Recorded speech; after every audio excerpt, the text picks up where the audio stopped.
We have Pete, who is our CIO for Imagine IT. Pete has put together an extraordinary team of individuals who have created one of the most resilient and best practices for a cybersecurity shield in the industry. So we welcome Pete and his presentation on identifying your critical security gaps. All right, here we go. Thanks everybody for joining us. Thank you for that introduction, Mary. I'm Pete Durand. I'm the founder of Imagine IT. I've been doing IT work for probably 30 years and have worn many hats in the industry. And at this point, almost exclusively focus on cybersecurity. It's just that important. And our company has grown enough that I can do that. So today we're going to talk, there's a lot of things we could talk about in cybersecurity. And we're going to talk, really focus on the identifying part of it. How do you really know where you stand? You know, how do you make a plan based upon what you've learned from identifying your gaps? So here we go. So a little bit about me. I started a company in 1996. We're headquartered in Bloomington, Minnesota. We currently have 70 employees and we support, I think, 8,000 users across quite a few states across the country. We primarily focus on small to medium business, so anywhere from 10 to 500 users, you know, kind of depends on the need. And we're a facilitating member of the largest national managed service provider peer group, meaning we follow best practices and we mentor other MSPs to develop their best practices. I've got a wife of 20 years and a 5-year-old kid. I enjoy traveling and camping, especially the RV style, not the tent style. I'm a big Vikings fan. So I spent a lot of my time the last few years getting certifications and learning about other programs and standards, and I follow a lot of cybersecurity thought leaders, and I have a few followers myself. I do frequent speaking engagements of this nature, generally it's presentation style, and I also assist other MSPs to improve their cybersecurity posture and their offerings. I wanted to go through this slide real quick before we get into the questions. We're going to go through a lot of questions today. This particular presentation, by the way, is probably about 90 minutes long. We've compressed it, and so you're not going to see all the slides today, but we will be handing out all the slides after. There'll be some hidden slides that you'll get afterwards. So when there's a hacking incident, typically it's about 20 days later before the hacker hits their goal, whatever the mission is, whether it was to plant ransomware, whether it was to download your data, whatever it is, it takes about that long. So what they used to do is they used to just spray spam everywhere and just see who would bite. They're much more targeted now. They're going to target your industry, target your company. They're going to go to your website, research who's on the website, what are the roles, what are their names. Maybe they get a little bio information. They're going to go on the dark web. There's a lot of information on the dark web about every company.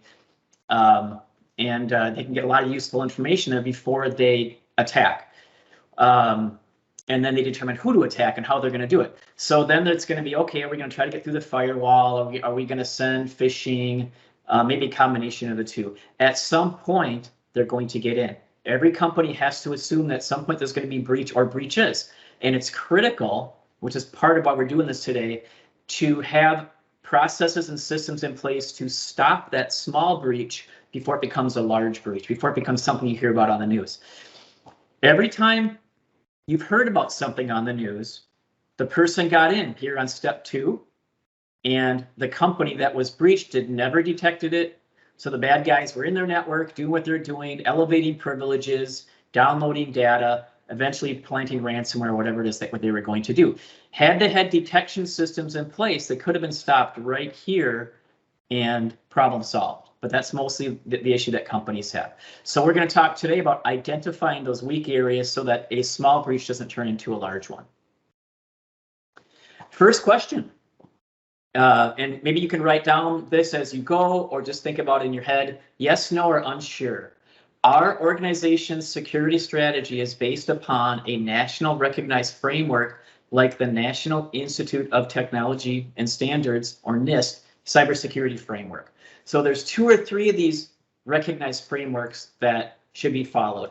This particular one is pretty easy and pretty scalable for any size organization. I'm going to show you a graphical representation of it. Again, write down your answer. The NIST cybersecurity framework has 5 pillars. And today we're focusing on the first pillar, identify.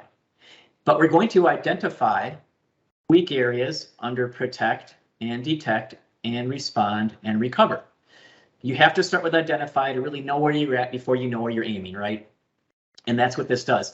This is scalable from a 2-person company to a 1,000,000-person company. It's a really well-designed framework. Identify typically starts with some kind of third-party assessment. What we're doing today is really kind of a self-assessment. And after this webinar, we're also going to send out a self-assessment. But ideally, you're going to want a third party to do the assessment. We have third parties assess us. We have third parties assess our customers. We can't really assess ourselves or assess our deployment. Somebody else needs to do it to really get a better opinion of it. There's going to find gaps. They always do. They're going to find issues.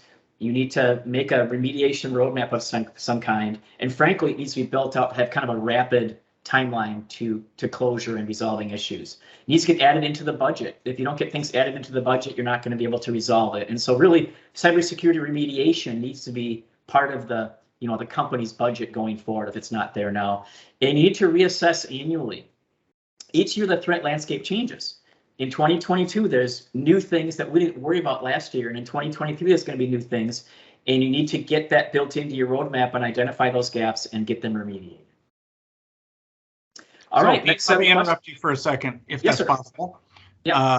This is Mike Huey.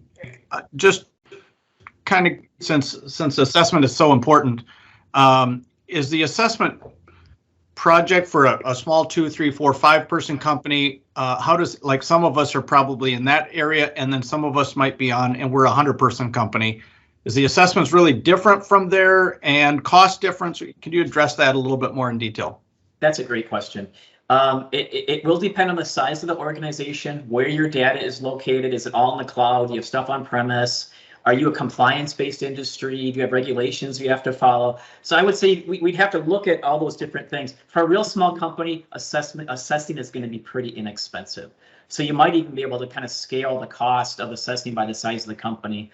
Maybe it's a percentage of something. If it's 1% of your security budget, as a small company, it's 1% of your security budget as a large company. Not a perfect answer, but. Hey, Pete, can I add one more thing? Yes. So just so everybody knows that when we're done with this presentation here today, you guys will all receive the self-assessment that we've used to assess your businesses. So this question set will be part of that. And what has happened in the past is we've sent this assessment out to folks, and they just didn't have a lot of the answers to the questions that were in the assessment. And so that's really sort of the purpose of what Pete's doing right now, is to dive into each of these questions and fully formulate sort of what we're looking for in them. So, but yeah, Mike, that's a great question. Yep, and the self-assessments are 46 questions total, I believe, but we're going to go through about 26 of them today. We'll give you the whole set once we send it out. All right, here we go. Yes, no, or unsure. Our CEO has a clear understanding of our risk and the impacts of a serious breach. And we ask that question because a lot of CEOs think the IT director has it. IT has it. Somebody else has it. I don't worry about that. I'm worried about something else. Well, the CEO needs to know. The board needs to know. The executives need to know. They're really going to set the target that IT needs to aim at as far as cybersecurity. What is the critical nature of our data? What happens if there's a breach? Then IT develops the plan. And frankly, the executives kind of need to sign off on it. Our security gaps are documented, and we have a roadmap timeline to close them. If I walk down Main Street and knock down the doors of a bunch of businesses and ask them if they had a roadmap for cybersecurity gaps, I'm probably going to get a lot of no's, right? So that's a really important thing. That's why you hear about breaches a lot, because companies haven't even started step one. They're not identifying, they're not making a roadmap, they're not protecting their systems. We've had a third-party vulnerability assessment and scan performed in the last 24 months. So this is a one part of Identify where there's going to be a scan, maybe outside your firewall, or scanning your cloud systems, or scanning your internal network to look for vulnerabilities. They're always going to find them, especially these internal scans. Without that, you're not going to know about a lot of the issues you have. For example, it's been in the news like this Log4j. Some kind of vulnerability. And a lot of companies didn't even know if they had anything with Log4j. And so without some kind of scan, some kind of investigation, they don't even know that there's something that they have to fix. Ideally, you're doing these kind of assessments annually. Some people in compliance-based industries must do that. But at worst, maybe every 2 years, you're getting some kind of third-party assessment. So how do businesses mess up Identify? So when you go through an Identify process, you're probably going to come out with 30 or 40 things that you need to remediate. And companies have a tendency to, all right, well, we'll just knock off that real free thing, that easy thing. We'll just do a few things a year. You're not going to make much progress, right? If you have 30 or 40 things to remediate, you better start tackling that list pretty quickly and get that list down to where there's only a few items left to remediate. You certainly wouldn't secure your home that way. You know, you're not just going to leave some of the points of entry unsecured. You're going to secure them all, right? Think of your business the same way. You need to secure all the points of entry and do it pretty quickly, because the bad guys have escalated their abilities and capabilities almost beyond our ability to protect you. So get it done really quickly. Here's a graphical representation of a cybersecurity posture. If I was, again, going to walk down Main Street, knock on the doors, here's probably what I'm going to see. A lot of red, a lot of issues that have not been resolved. And if you only peck away at a few from a year, you're just not going to make progress. And while you're doing that, the bad guys just came up with 3 more ways to get in, right? So you need to much more rapidly lock down our networks. I have a story to share. So we have a customer that we've been working with, and they were not on our managed security program. They were kind of on the basic program. They had an antivirus, patching, firewall, a lot of the basic stuff that companies have been utilizing for years and years. However, they had an incident where the CEO's mailbox was breached. So in other words, a hacker was able to get the password somehow, logged into the mailbox, sat in the mailbox for a couple of weeks to watch all the traffic going on and seeing who the CEO communicates with, who they bank with, all that kind of stuff. Eventually, the hacker figured out who to attack. They sent some impersonation emails to the bank. They tricked the bank into transferring money. Shame on the bank, frankly. Yeah. But it did happen, and the insurance did not cover it. So $500,000 just gone. This is a 10-person company, not a big company, so that was a lot of money to lose. So again, they didn't have everything protected that they should have. They had a breach, and it was a very expensive one. And I've got a slide to share later that talks about this particular type of breach. All right, we are under protect section of those 5 pillars. Yes, no, unsure. Inbound email attachments and links are pre-scanned for malicious content. By the way, this is not spam filtering. This is something different. Spam filtering looks at where did the email come from and how many people was it sent to, and just other things about the generality of the message, but doesn't scan the actual attachments and links. Most malicious events, viruses, and malware come via the links and attachments in email. So this is typically an additional subscription of some kind within your email provider. Hackers cannot spoof our email due to lockdown, SPF, DKIM, DMARC records. Sorry for the acronym there, but basically there is a sophisticated hacker, if you don't have these things locked down, can send email with the exact spelling of your domain name to other people. If that happens, it's very hard for the recipient to determine that that's a fake email, right? It's going to look real because it's spelled exactly right. So there's things that you can do to kind of lock it down and basically reject email from anything that's not allowed. I'll give you an example. There's a place you have to type it in where it says, we will allow all email from Salesforce, in case you use Salesforce, or from our scanner to forward email via our email system. And if you're not on that list of those 2 allowed entities, then it will reject it. So that's how you lock that down. The insurance companies, by the way, I review a lot of insurance company forms, probably 2 or 3 a week for the applications and renewals. They're asking these questions, both these questions right here. Do you have the pre-scanning? Do you lock it down? That kind of thing. And by the way, also the external sender thing. We've all received emails where it says external sender, however a company phrases it, right?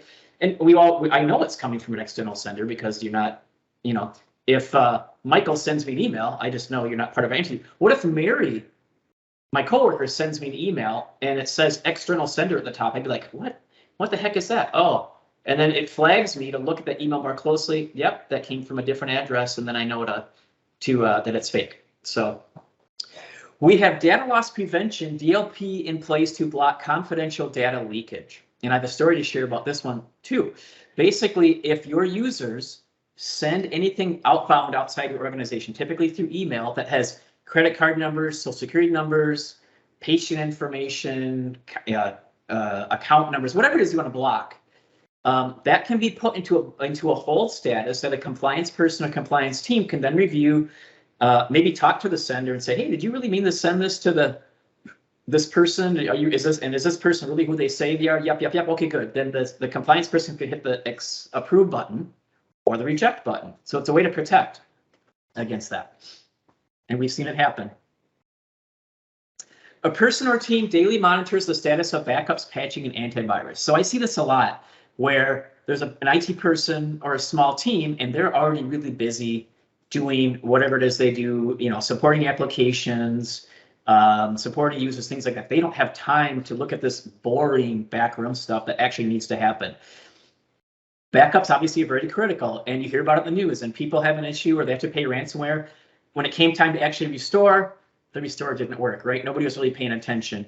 A lot of breaches come starting with phishing, but patching or lack of is a big reason why breaches go from small to large breaches, because the hackers can spread more easily. Antivirus, same thing, it needs to be monitored.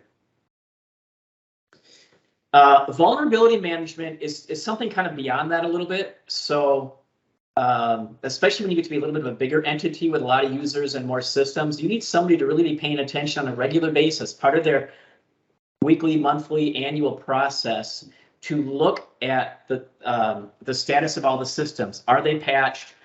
Run those vulnerability scans.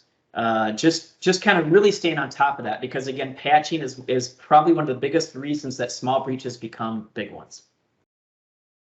All right, we're still in the protect section. Yes, no, unsure.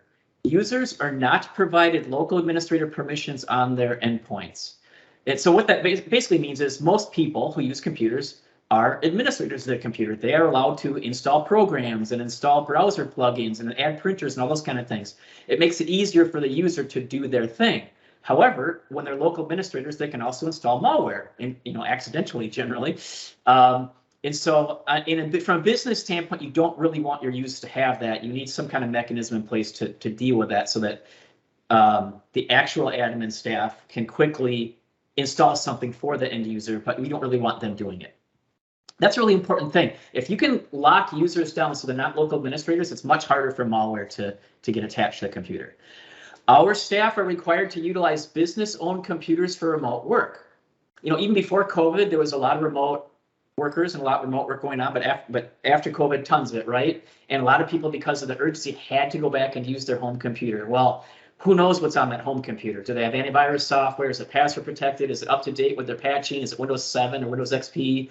They let their kids use the computer, right? There's every bad possible thing could happen there. So you definitely want to provide business-owned computers to all your people. Get that into the budget. Don't let them use their home computers. Get those business security tools on them. We utilize web DNS content filtering to block malicious websites and links, including remote computers. So this is a pretty common security tool that a lot of companies have. When you're at the office, there's something scanning maybe at the firewall level that looks to make sure that when you type in an address in your web browser or maybe click a link, it's going to scan that to make sure that's on a safe list. But then people get off the network with their laptops. They no longer have that protection. So you want to make sure that you have that protection also with some kind of a roaming agent. Hey, Pete, can I ask you a question? Can I ask you a question about the remote computers? Yeah. If people have non-company owned computers and they access their resources through a browser, is that a safe, recommended way to do it?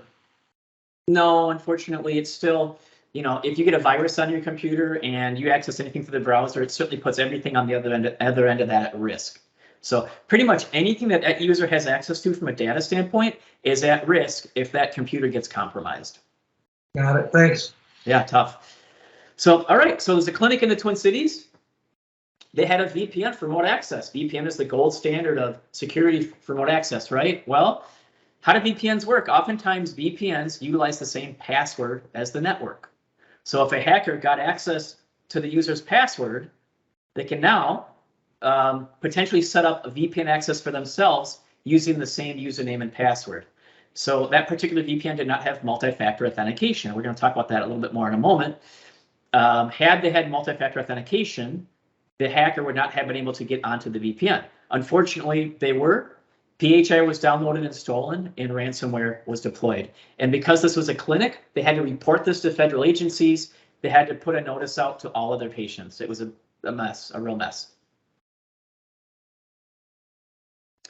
Still under protect. Yes, no, unsure. Our staff are enrolled in a security awareness training program that includes recurring phishing campaigns, training videos, and quizzes. And so what this typically looks like is there'd be some kind of online system that you would enroll all your users. Oftentimes there's technology in place that can just kind of auto-enroll them. And every month they're going to get a fake phishing email of some kind. Hopefully they don't click the link. If they do, there's a way to track all this.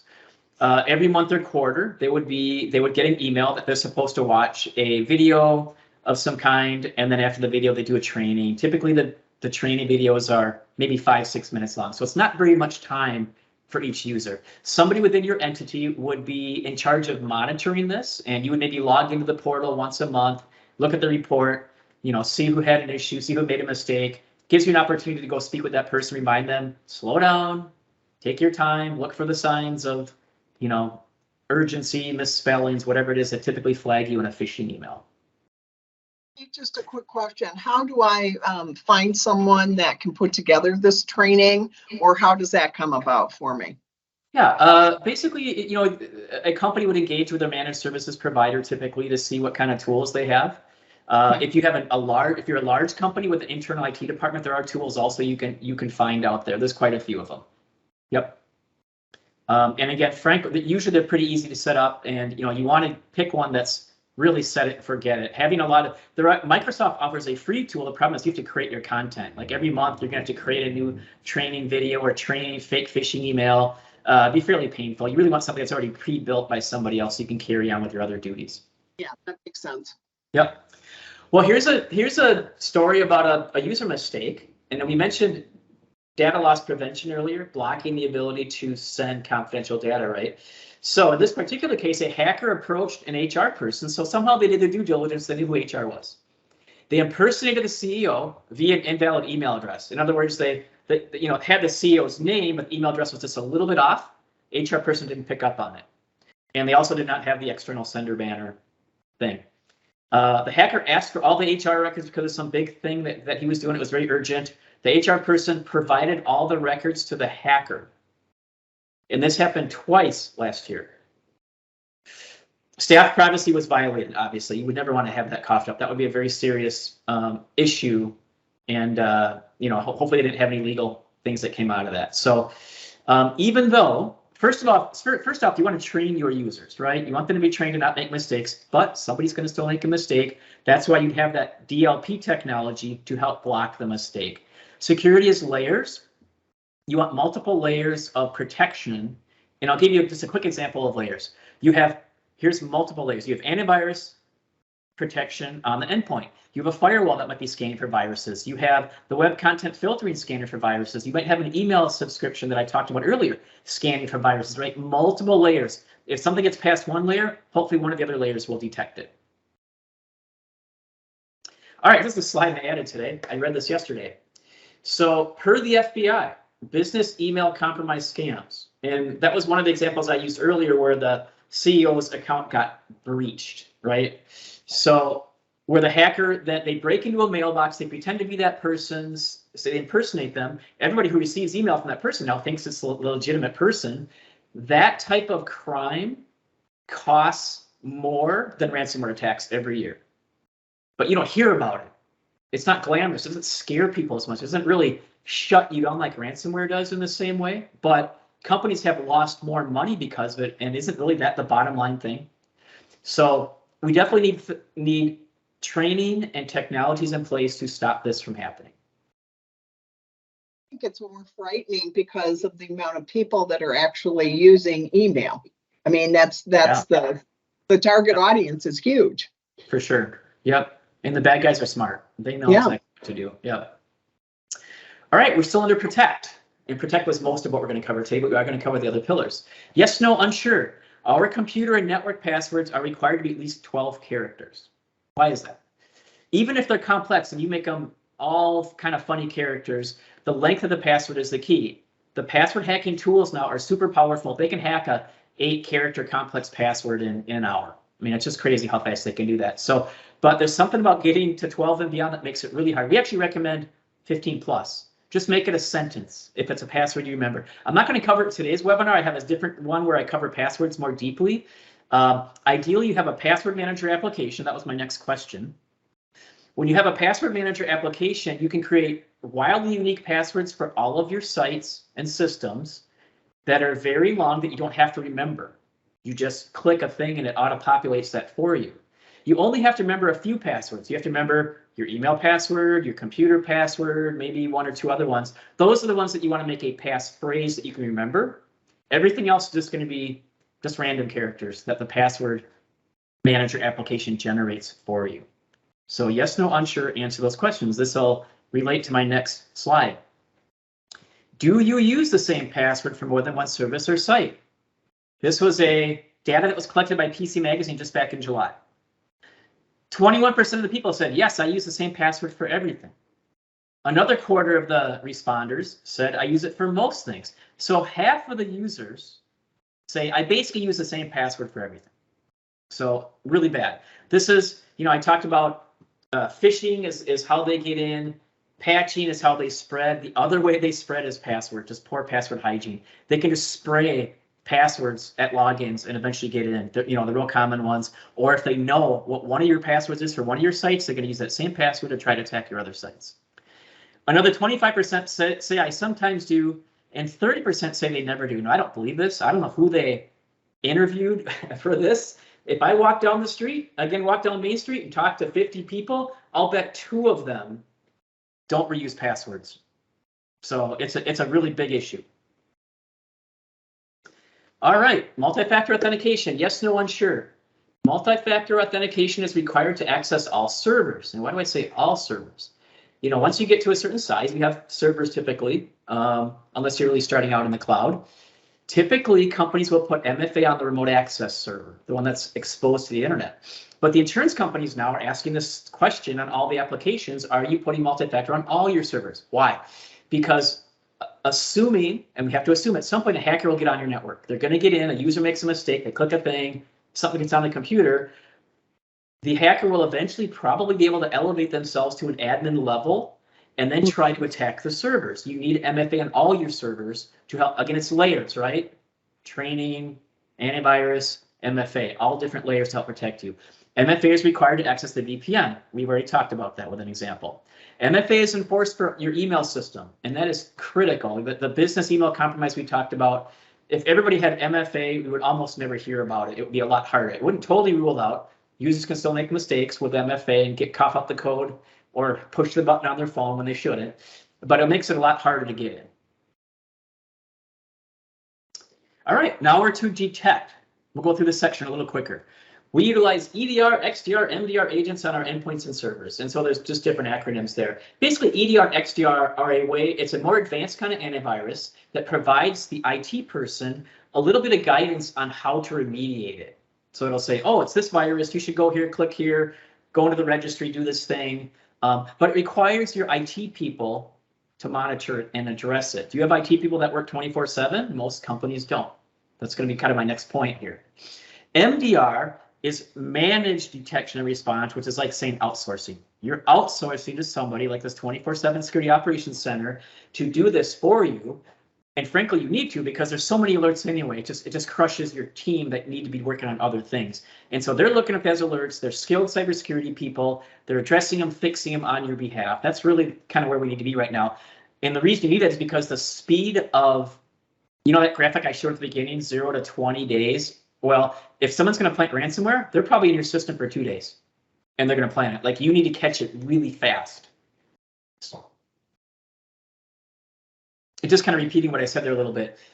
Again, most breaches happen after hours. Something got past the antivirus and the firewall. Those tools only alert IT staff that a lot of companies have, these EDR, XDR tools. Are your staff even trained to remediate it? Is your MSP trained to remediate it? Can they remediate 24/7? Can they isolate compromised systems or auto-isolate them? So in other words, let's say this 24/7 group detects something malicious on your network. They're going to immediately want to isolate that computer or computers from everything else so it doesn't spread. And so you need those kind of tools to be able to do that so it doesn't spread across the entire network. I have a scary story to share here in a moment. Yes, no, unsure. Each of our large sites is monitored with an intrusion detection system. Now, remember in that hacker timeline slide, I mentioned we need to detect things right away before that small breach becomes a big one, right? So an intrusion detection system is typically an appliance, a box, that sits near the firewall. And it's going to watch all the traffic going through the network and in and out of the firewall for suspicious activity. It's not going to block anything. Its purpose there is to notify and detect. And why is that really important, especially if you have a network with a lot of computers and a lot of systems? Because there's a lot more on that kind of network than just computers and servers. Computers and servers have the antivirus software, but what about your printer and your Wi-Fi equipment and the scanner and the scanner guns and whatever, whatever it is that you do, right? There's a lot of other devices on the network that transmit information. And so you need to be able to detect that information also. Just about every breach you've ever read about on the news, they didn't have this. Again, the hackers were on the network for many days, nobody detected it, and then the bad thing happened. We utilize an intrusion detection subscription or service for Microsoft 365 Google Workspace. If somebody logged into your mailbox from Russia, would you want to know right away? Probably, right? You need something to detect this. There are subscriptions for Microsoft on their side that can auto lock out accounts when that happens. Or if a forwarding rule is set up in your mailbox, all of a sudden all your emails forwarding to a Gmail, something like that. There are ways that can be either automated or at least IT people can be alerted to take action right away. Okay, this is the story I just mentioned a couple minutes ago. This is a kind of a scary one. So this company did not have any detection technologies and they had an incident. This is a new customer of ours. We were onboarding them. So the first week of service, we're on site. We have technicians on site. We are deploying our tools on their network so we can support their users. Right away, users were coming up to us and saying, hey, for the last 3 to 4 months, there's been a lot of these strange pop-ups in our computers. Can you please get rid of these pop-ups? They're really annoying. Did some investigating, determined there was a keylogger installed on every computer on the network. So meaning every keystroke that every user typed for 4 to 6 months was sent to China, as it turned out, as we figured out. And how did it start? One person clicked a thing, just a regular user, and that's how it started. So they had antivirus software, they had a firewall, they had a VPN, but they didn't have nearly enough to protect themselves, and they had no way to detect it. And again, this is the kind of thing, if this is a large company, you would have read about this in the news. In this case, it was a small manufacturing company. Our guess is that China was looking for intellectual property based upon something that this company manufactured. All right, we're up to the fourth of the 5 pillars called respond. Yes, no, unsure. We have a documented cyber incident response process, often just called an incident response process, and we test it annually. Now, if you're a small company, you're not going to do this. You're going to rely on your managed service provider. They're going to have one because they use it once in a while. We've used ours many times. If you had an incident, you're going to get on the phone with your MSP really quick, and you're going to get on the phone with your insurance company real quick, probably a 3-way call. You need to get on the phone with the insurance company real quick because they need to tell you what you can and cannot do. You don't want to take an action that's going to suddenly make the insurance company not cover you, right? You have to follow their direction a little bit. You may have to get involved. They might assign a forensics company to assist in the process. Whatever the case, you're going to have a process. You got to practice it once in a while. As a managed service provider, the MSP should be practicing their process on a regular basis. They call it a tabletop exercise, which is you kind of look at that graphic. The people involved sit around a table and you talk it through. If you have an incident response process, it's a checklist in sequence of things you're going to do. You start with a scenario. Let's say the scenario is we have a ransomware incident. All right, let's all talk it through. Go down the list. What do you do? What do you do? What do you do? What do you do? And you practice it, build some muscle memory. Then when the actual thing happens, people can actually take action without feeling totally out of control, right? There's actually some structure to it. A disaster recovery plan could be a similar thing. Maybe you have servers that you have backups, and so you're going to occasionally do a full restore of some kind into a test environment and make sure you can actually do it. That's one kind of test. Another test, I might call that a business continuity plan, which is a little bit more like an incident response process where you draw out people's roles and responsibility in an incident. In a BCP, it could be there's a fire at the office or a tornado blows the building up, right? That's a different kind of thing than a cyber incident. But very similarly, you need to have things practiced and laid out and then test it annually and have a rehearsal. Okay, we're up to the 5th pillar called recover. Yes, no, unsure. All our backup systems are immutable and are protected with separate MFA systems. What does that mean? So a lot of the things you hear about in the news, when somebody had to pay a ransom, why? Because the hacker blew up their backups. How did the hacker blow up their backups? Because the backup system had the same logins as the network. Maybe it was part of the network. Oftentimes it's Active Directory. So the administrator on the Active Directory account is tied into the backup system. They hack the administrator account on the Active Directory. They now hack the backup system. So the backup system needs to be entirely separate. It needs to be on-prem and in the cloud. It needs to have some kind of read-only capability. You can't even overwrite things, and protected with separate logins, separate multi-factor. There's a lot of providers out there that work with managed service providers that have the ability to have sort of like a hidden recycle bin. So even if a hacker got into the cloud system and deleted backups, the manufacturer can restore stuff from the hidden recycle bin. So again, there's a lot of layers that are very important. You don't want to pay a ransom. There's so many reasons why you don't want to pay a ransom, right? You're just feeding their mission, feeding their cause. You know, it's just a terrible thing. So Pete, we have a third party. When people are in a situation about ransom, what do we talk about that later on in this, or is that a separate conversation about, okay, we've gotten to that point and now we're being held ransom? Is there, appropriate protocols? Is each case different? How does one approach that? That is actually part of the incident response process. There's going to be some steps in there for that. So there's going to be a stopping point. Do we pay ransom or not? Right. Okay. And hopefully you have systems and processes in place that you just never have to. Right. You would never be down long enough that downtime would cause so much pain, revenue-wise and reputation-wise, that you would have to pay a ransom. Right. So hopefully you never have to do that. But there would be a stopping point when you make that decision. Yep. And you'd certainly, part of that would be discussion with your insurance company, which is the next question.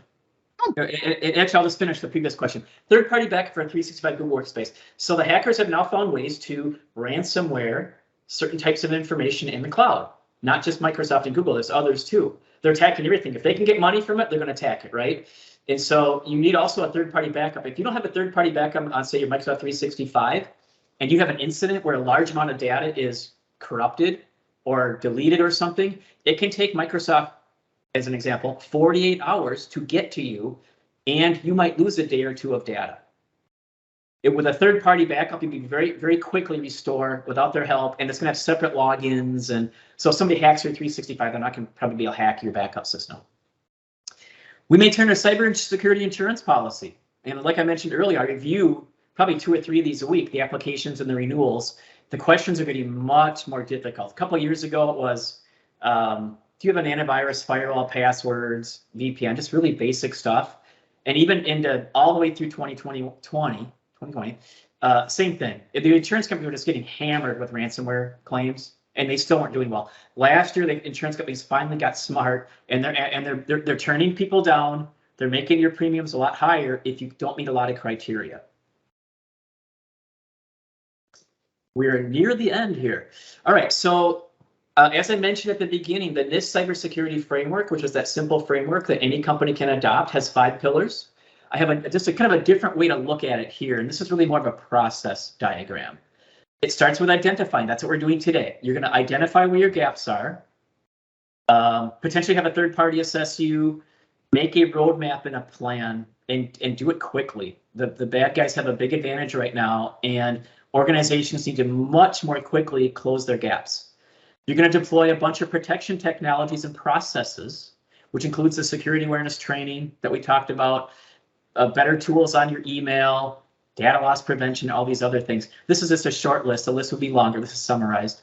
You're going to deploy detection technologies. Again, everything you ever read about, something got passed through protection technologies. You need to be able to detect it and take action right away. You need an incident response process. Well, your incident response process isn't so good if you didn't detect it in the first place. You want to launch your response process right when they get in the network, not after they've planted ransomware. It'd be much better to do that early. And you want to have a really solid backup system that they can't destroy, and you want to have cybersecurity insurance. All right, so let's say you do all this. We're good, right? No, you need to continually reassess, at least annually. If you're a bigger entity, quarterly, What is the current threat landscape in 2023? There's going to be new threats that we weren't aware of and never thought of now. Later this year, there'll be new ones, and those need to be looked at. Is that a gap? Yes, it is. We need to get on the roadmap, get it the budget, get it remediated. Don't assume the IT director has it covered. They might have some IT directors on this call, might have some CEOs on the call, I'm not sure. So I'm really targeting the CEO here on this particular slide. So if I'm the CEO, I need to know the questions to ask the IT director. A lot of CEOs don't know. Here's a list of some questions. Do we follow a nationally recognized framework like this CSF? Show me, prove it to me. Does a third party perform an annual vulnerability assessment? I'd love to see the last results of that. Do we have a 2-year gap remediation roadmap? Show me. Is our backup system immutable and MFA protected? Can we take action against critical security alerts 24/7? Do we outsource threat hunting? Show me a report. What are they doing? What are they looking at? What did they find? When was the last time that incident response and disaster recovery plans were tested? I'd love to see the results of that. Where are we most at risk, in your opinion, right? These are things that CEOs and executives need to ask the IT people. Again, don't assume the IT people have it covered. All right, we're at the end of our presentation today. One of the things that I was going to mention, Pete, and I think Mike is on the phone, but my dad was a drill sergeant in the Marine Corps, and one of his favorite statements was, you need to inspect what you expect. So I think that's appropriate for the C-suite questions. I think that's a great comment. I have sort of an analogy for that one that I tend to screw up, but if you remember things like Enron and MCI, they had these big scandals, right? They had, I don't remember the issue, was it embezzlement or there was something going on in the books, right? Well, the CEO signed off on the books without really knowing what was in the books, right? So the CEO's got in trouble. So similar here, you need to kind of sign off on what's going on the cybersecurity side. Yep, you need to inspect it. Right. What's next, Mary? Hey, Pete, I know you touched on something, just one more question here, but I know that you review a lot of cyber insurance policies for our partners. And I don't think that all of them, it's not that one policy is not the same, it's not the same. I know a lot of them are, could you just talk to that for a second? Because I think people sort of assume that, yeah, we've got cyber insurance to cover that. And a lot of times, unfortunately, they don't. Yeah, very true. What I would highly encourage, I'll just start my answer this way, that next time you're up for renewal, shop around. And you're not only shopping for price, you're shopping for the quality. You're going to see the applications and the questions. If you see an application that's 10 or 12 questions, you probably need to walk away. You need to, they should be asking you probably 30 plus questions, really digging deep to make sure that you got everything covered, because they're going to want to make sure that you've got it covered so that they're lowering their risk, right? But then you're also vetting them to say, hey, I think this insurance company has it together, right? They're going to take good care of me if I have an incident. That's bottom line what you're doing, right? If I have an incident, insurance company needs to step up. Absolutely. You will see a large variance between insurance companies. Mm-hmm. All right. So just a question, is that my standard business insurance, or is there like a separate company for cyber insurance? Great question. So you probably have an E&O policy or something like that. That's been the standard policy that companies have forever, right? Right. There's been little things included with that, but typically now it's a separate policy. It could be the same company. I engaged with one of our customers last week that their E&O company dropped cybersecurity. And by the way, you're going to hear about that more and more because apparently it's not profitable for them. But most of them will do both. It'll be a separate policy. Occasionally you have to shop around and get from a separate company. Great, thank you. Yep. So thanks, everyone. As has been discussed, we will continue to send out the assessment. I did send out assessments for those who asked for it in advance, but I will do it again when we do our follow-up. And then also encourage you that if you are not the IT person, but you had an interest, please take this information back to the individuals that would be involved in making an IT decision. We are happy to send this PowerPoint and the recording to you, but we ask that you pass it on. Our sincere desire is for this message to make a big difference in our community. Thanks so much, everyone. Have a great day.